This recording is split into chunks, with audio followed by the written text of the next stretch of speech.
Dans le reste de l'actualité, la plénière de ce vendredi 1er novembre 2024 à l'Assemblée provinciale de Kinshasa, présidée par l'honorable Lévi Mbouta, président de cet organe délibérant, était consacrée à la validation de pouvoirs de suppléants qui ont remplacé le député nommé du gouvernement Daniel Bumba. Des précisions avec Hervé Papi-Agamba.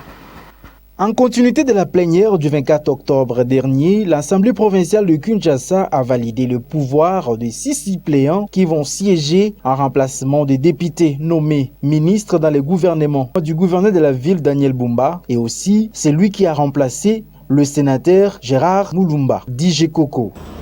Qui sont validés aujourd'hui, le 6e est absent, nous connaissons son cas.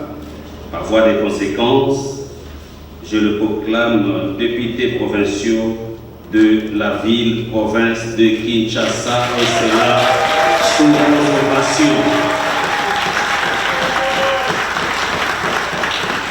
Concernant les dossiers de la députée Séverine Moulibar de la CP et celui du MLC, la plénière a décidé de suspendre ces dossiers par une motion d'incidence suite à la notification de la Cour constitutionnelle mettant en difficulté la commission PAJ de conclure ces dossiers.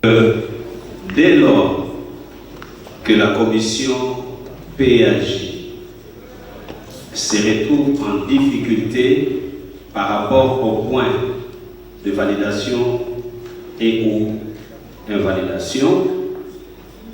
C'est ça qui avait poussé l'Assemblée plénière à accorder un jour à la commission spéciale pour aller travailler et soumettre son rapport au bureau qui le soumettrait à son tour à la commission PAJ pour conclure définitivement son rapport. Voilà, selon la quintessence de la motion, ce point est suspendu et soumis à la commission PAJ pour nous donner ses observations.